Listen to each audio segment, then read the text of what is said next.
MBBS in abroad. Apollo MedSkill 6 years of MBBS program will be completed in 35 lakhs only.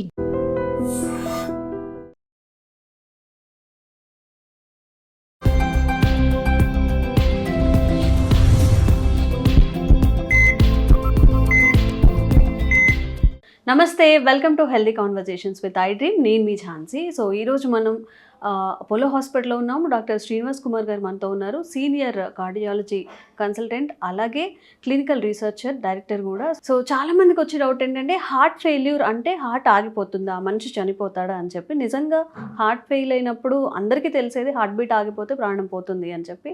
మరి దీని గురించి ఒక clarity తీసుకునే ప్రయత్నం చేద్దాం. హాయ్ సార్, నమస్తే సార్.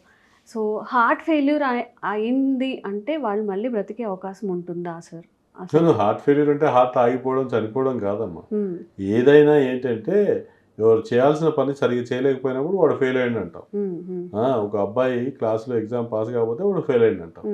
అలానే మనము హార్ట్ చేయాల్సిన పంపింగ్ ఫంక్షన్, హార్ట్ చేయాల్సిన పనిని చేయలేకపోయినప్పుడు హార్ట్ ఫెయిల్ అవుతుంది అని మనం మెడికల్ పరిభాషలో అంటాం. దానికి ఇప్పుడు హార్ట్ మామూలుగా ఏంటంటే అందరికీ తెలుసు, ఇక్కడ ఎడమ దిక్కు ఛాతీలో ఉంటుంది. అది కాంట్రాక్ట్ అయినప్పుడు సిస్టోల్ అంటాం. అప్పుడు బ్లడ్ అంతా అన్ని భాగాలకు సరఫరా అవుతుంది. రిలాక్స్ అయినప్పుడు డయాస్టోల్ అంటాం.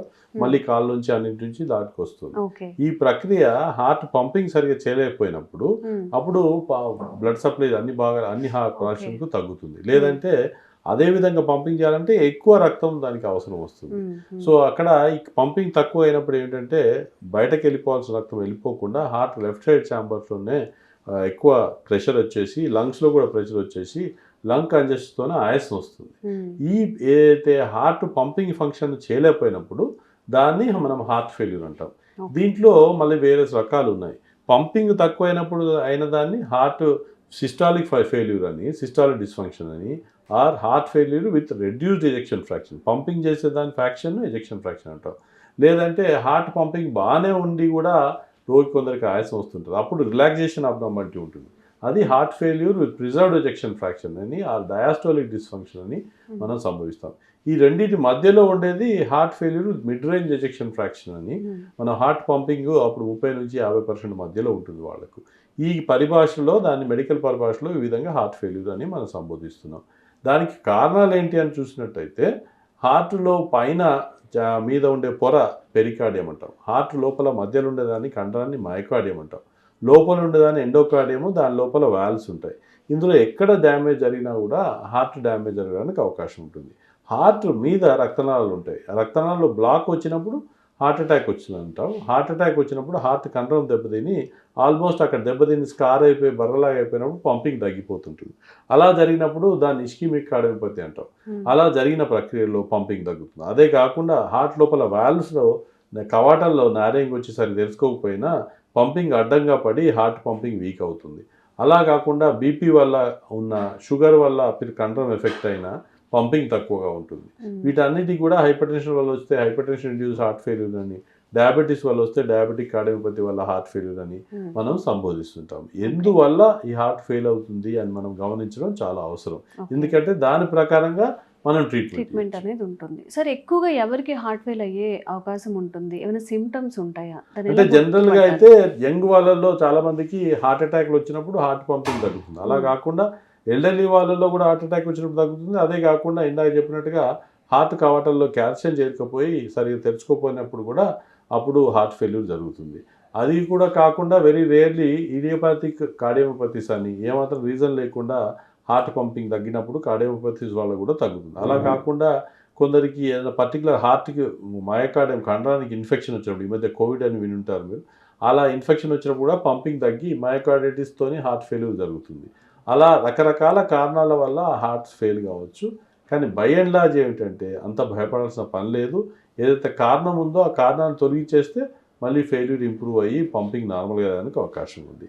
ఇదన్నీ ఏం కారణం లేకుండా కేవలము హార్ట్ ఫెయిల్యూర్ జరిగి కండరం తక్కువ ప్రాబ్లం వల్ల తగ్గినప్పుడు పంపింగ్ తగ్గినా నార్మల్ ఉన్నా వాటన్నిటి కూడా ఇప్పుడు మందులు వచ్చినాయి సిగ్నిఫికెంట్గా మంచి చేసేదానికి.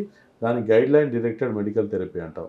దీనివల్ల మనకు హార్ట్కు సంబంధించిన 4-5 మాత్రలు కరెక్ట్గా వేసుకుంటే ఈ పంపింగ్ సిగ్నిఫికెంట్గా ఇంప్రూవ్ అయిపోయి ఆయాసం తగ్గి దాంట్లో సంభవించే మరణాలు కూడా సిగ్నిఫికెంట్గా తగ్గడానికి సైన్స్ టెక్నాలజీ మనకు అవకాశాన్ని ఇచ్చింది. ఓకే సార్, ఎలాంటి అడ్వాన్స్డ్ ట్రీట్మెంట్ ఉంది ఇందులో? అంటే ఎవరెవరికి సూటబుల్ అవుతుంది? ఇందులో ఏమైనా ఎక్సెప్షన్స్ ఉన్నాయా పేషెంట్స్లో?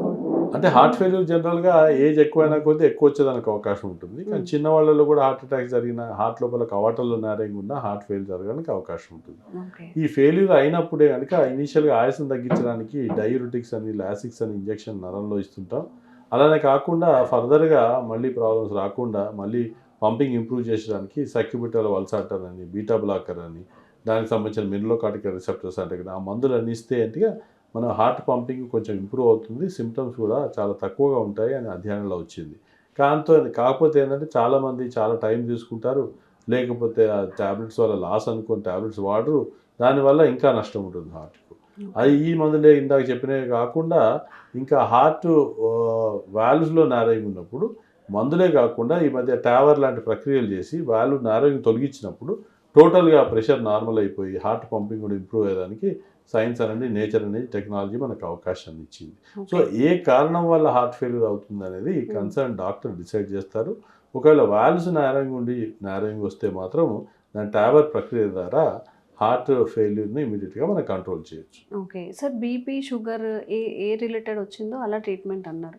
ఒకవేళ జెనెటికల్గా కూడా వచ్చే అవకాశం ఉంటుందా సార్ ఇది? అది కొందరికి పుట్టుకతోనే హార్ట్ పంపింగ్ వీక్గా ఉంటుంది, దాన్ని కంజెంటల్ కార్డియోమయోపతిస్ అంటాం. అలానే కాకుండా గర్భంలో ఉన్నప్పుడు షుగర్ రావడము కొందరికి, ఇంకా హైపర్టెన్సివ్ సిండ్రోమ్స్ అట్లాంటి వాళ్ళకు కూడా కొందరికి కండరాల నారింగ్ ఉన్న, లేకపోతే పంపింగ్ ఎఫెక్ట్ అయ్యి కూడా హార్ట్ ఫెయిల్యూర్ సంభవిస్తుంటుంది. Sir, advanced treatment heart failure డిసీజెస్లో ఏమైనా ఉన్నాయా? అంటే అడ్వాన్స్ అంటే మనం అనుకున్నట్టయితే కనుక మందులు ఇందాక చెప్పినవి కాకుండా ఇంపెల్లర్ డివైస్ అని సపోర్టింగ్ డివైజెస్ వితౌట్ ఆపరేషన్ విధానం చేయడానికి వచ్చింది. కానీ చెస్ట్ కట్ చేసి ఆ మొత్తం హార్టే చెడిపోయినప్పుడు దాన్ని మార్చే దాని ప్రక్రియనే హార్ట్ ట్రాన్స్ప్లాంట్ అంటాం. ఈ హార్ట్ ట్రాన్స్ప్లాంట్ ఇంతకుముందు చాలా రేర్గా జరుగుతుండే, కానీ ఇప్పుడు రోడ్ ట్రాఫిక్ యాక్సిడెంట్స్ అవేర్నెస్ పెరిగి డోనర్స్ పెరిగినారు కనుక ఆ చనిపోయిన రోగి గుండె తీసుకొని ఏదైతే చెడిపోయిన గుండె ఉందో అక్కడ అమర్చడానికి దాన్ని కార్డియాక్ ట్రాన్స్ప్లాంటేషన్ అంటాం. ఈ చేయడం వల్ల ఇమీడియట్గా రిజెక్షన్ లేకుండా స్టిరాయిడ్స్ లాంటి మందులు ఇస్తాం. కాకపోతే తర్వాత అయినా నియమాలు పాటించుకొని మళ్ళీ జబ్బు రాకుండా చూసుకోవాల్సిన అవసరం ఎంతైనా ఉంది. కానీ హార్ట్ ట్రాన్స్ప్లాంట్ అంటే టెక్నాలజికల్లీ చాలా అడ్వాన్స్ సర్జరీ కాదండి. కేవలము బైపాస్ సర్జరీ కంటే వాల్వ్ సర్జరీ కంటే ఈజీ. ఎందుకంటే పర్టికులర్ వాల్వ్నే కోవాల్సిన అవసరం లేకుండా అది ఇమీడియట్గా ఇన్సిషన్ ఇచ్చి హార్ట్ అనే మారుస్తారు కనుక హార్ట్ అంతా మళ్ళీ నార్మల్ అయిపోతుంది. సో ట్రాన్స్ప్లాంట్ విధానం ద్వారా ట్రాన్స్ప్లాంట్ చేసిన తర్వాత మళ్ళీ పెట్టిన హార్ట్ రిజెక్ట్ కాకుండా ఇమ్యూనోథెరపీ అని డాక్టర్ ఫాలోఅప్లో మందులు తీసుకోవాలి. కొన్నాళ్ళు హార్ట్ ఫెయిల్యూర్ తీసుకోవాల్సిన మందులు కూడా తీసుకుంటే సిగ్నిఫికెంట్గా తర్వాత ఇంప్రూవ్మెంట్ ఉంటుంది. ఓకే, సో చాలా అడ్వాన్స్డ్ టెక్నాలజీలో మనం ఉన్నాము. మెడికల్ ఫీల్డ్లో కూడా చాలా అడ్వాన్స్డ్ ట్రీట్మెంట్స్ వస్తున్నాయి.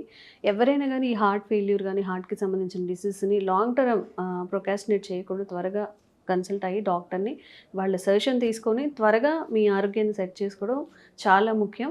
అండ్ మీకు ఇలాంటి హెల్త్ అవేర్నెస్ వీడియోస్ ద్వారా అవేర్నెస్ కల్పించే ప్రయత్నం చేస్తూనే ఉంటాము. Thank you sir. నమస్తే. Sir, one life lesson what medicine has taught you. Whatever you can do without expecting. But I really believe మన పాజిటివ్ యాటిట్యూడ్ ఉంటేనే మనం ఏదైనా సాధించగలం. గట్ని మనం కరెక్ట్గా డీల్ చేసినట్లయితే అది మనకి పాజిటివ్ హార్మోన్స్ని రిలీజ్ చేస్తుంది. షుగర్ వచ్చిన వాళ్ళ పరిస్థితి ఏంటి? పొట్ట దగ్గర పెరిగితే దాన్ని ఆండ్రాయిడ్ అంటారు, ఆండ్రాయిడ్ ఫోన్ కాదు. అసలు థాట్స్ ఎందుకు వస్తాయి? బ్రెయిన్ డెడ్ అంటే దానికి ప్రపంచం అంతా కూడా కొన్ని నిర్దిష్టమైనటువంటి లక్షణాలు. మానసికంగా ధైర్యంగా ఉంటే క్యాన్సర్ జయించవచ్చు. You are a doctor for a cause sir, అంతే. వాళ్ళకి వచ్చిన ఆదాయం కాకుండా ఫ్రీ సర్వీస్ ఎంతమందికో చేస్తారు.